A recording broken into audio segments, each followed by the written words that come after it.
Friends, welcome back to my channel.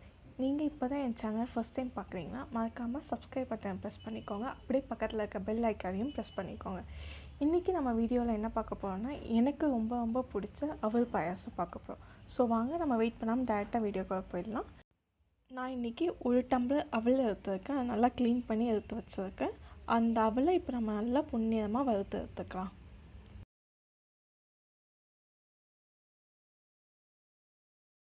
இந்த அவல் நல்லா பொன்னிறமாக புழிஞ்சு வர வரைக்கும் வறுத்து எடுக்கிறோம். இப்போ பார்த்திங்கன்னா அவல் நல்லா புழிஞ்சு வர ஆரம்பிச்சிருச்சு. ஸோ இன்னும் கொஞ்சம் நேரம் நம்ம வறுத்து எடுத்துக்கலாம்.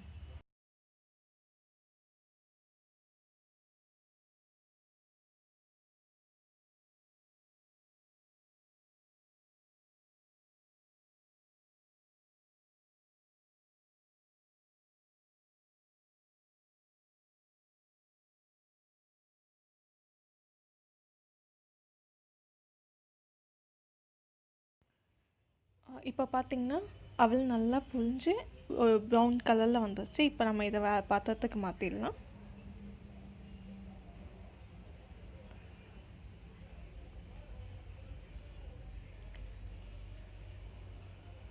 இப்போ சின்ன கடாயில் ஒரு ஸ்பூன் நெய் ஊற்றி முந்திரியும் திராட்சையும் வறுத்து எடுத்துக்க போகிறேன். உங்களுக்கு வேணால் நீங்கள் முந்திரி முழுசாக போட்டுக்கலாம். நான் வந்து குட்டி குட்டி பீசஸாக கட் பண்ணி போட்டுக்கேன்.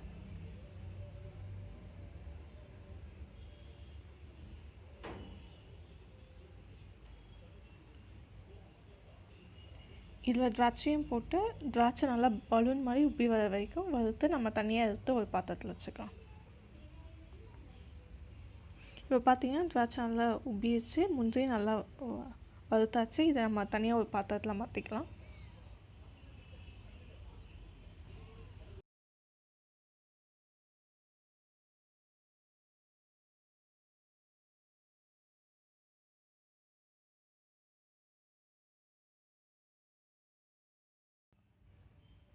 இப்போ நான் வேறு ஒரு பாத்திரம் வச்சு அவல் பாயசம் செய்கிறதுக்காக 2 டம்ளர் பால் எடுத்துருக்கேன்.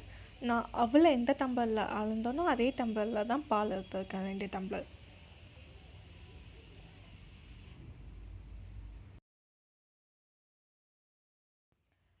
ஸோ நான் இன்றைக்கி காய்க்காத பச்சைப்பால் தான் எடுத்துருக்கேன். ஸோ அந்த நம்ம பாலை ஃபஸ்ட் நல்லா காய வச்சிடலாம். அந்த பால் காயறதுக்குள்ளே நம்ம என்ன பண்ணலான்னா, நான் ஏற்கனவே ஒரு 6 முந்திரியை வந்து தண்ணியில் ஊற போட்டு வச்சுருக்கேன். இதை வந்து நம்ம மிக்ஸி ஜாரில் போட்டு அரைச்சிட்டு வந்துடலாம்.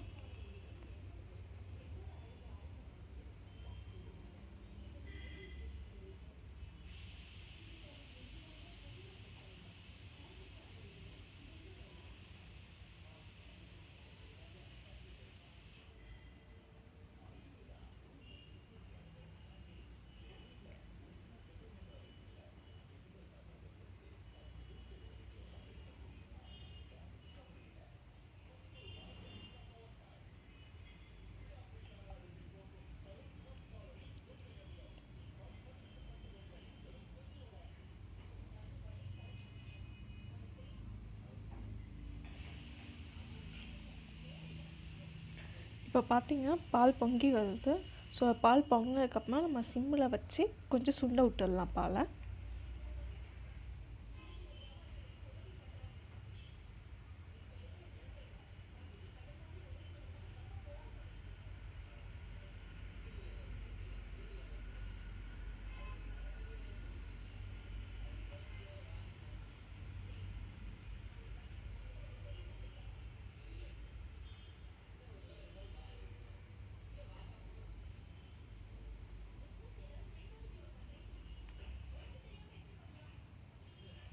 இப்போ நான் அரைச்சி வச்ச முந்திரியும் இதில் ஆட் பண்ணிக்கிறேன். முந்திரியை ஆட் பண்ணி நல்லா ஒரு கரண்டியை வச்சு கிண்டி விட்டுக்கோங்க. பாலாடை சைடில் சேர்ந்து இருந்தால் அதையும் நீங்கள் எடுத்து பாலோடு சேர்த்து மிக்ஸ் பண்ணி விட்டுக்கோங்க. எனக்கு பாயசம் கொஞ்சம் திக்காக வேணுங்கக்கா நான் தண்ணி ஊற்றாமல் பால் காய்க்கிறேன். உங்களுக்கு கொஞ்சம் தண்ணியாக வேணும் அப்படின்னு நினச்சிங்கன்னா கொஞ்சம் தண்ணி ஆட் பண்ணிக்கலாம். ஸோ இன்னும் ஒரு 10 நிமிஷம் நான் பாலை நல்லா சுண்ட விட போகிறேன். சிம்மில் வச்சு நல்லா சுண்ட விட்டுக்கலாம்.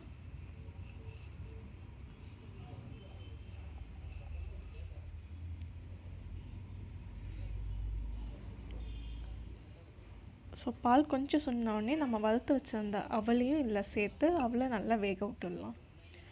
ஸோ நீங்கள் அவல் சேர்த்ததுக்கப்புறமா நீங்கள் சிம்மிலே வச்சு அவளை வந்து ஒரு 15 மினிட்ஸ் வேக விட்டுருங்க. நடுவில் அப்பப்போ லைட்டாக கிண்டி மட்டும் விட்டுடலாம்.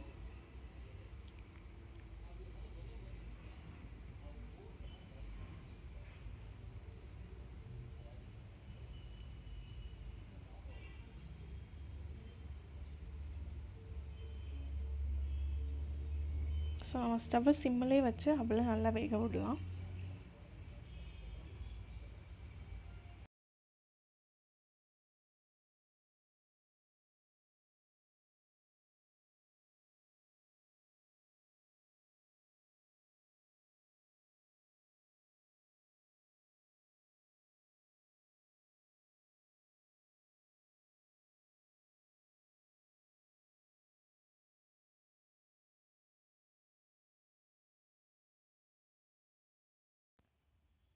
இப்போ பார்த்திங்கன்னா அவள் நல்லா வெந்துருச்சு. அவள் நல்லா வெந்ததுக்கப்புறமா சுகர் ஆட் பண்ணிக்கலாம்.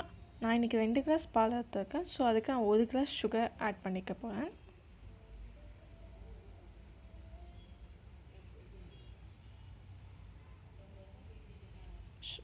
சுகர் ஆட் பண்ணதுக்கப்புறமா நல்லா ஒரு வாட்டி மிக்ஸ் பண்ணி விட்டுக்கலாம்.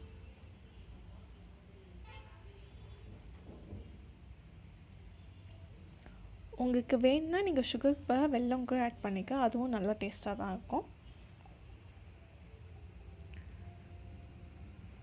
சர்க்கரை நல்லா கரைஞ்சதுக்கப்புறமா நம்ம வறுத்து வச்சிருந்த முந்திரியும் திராட்சையும் இதில் ஆட் பண்ணி ஒரு 2 நிமிஷம் கழிச்சு நம்ம ஸ்டவ் ஆஃப் பண்ணிடலாம்.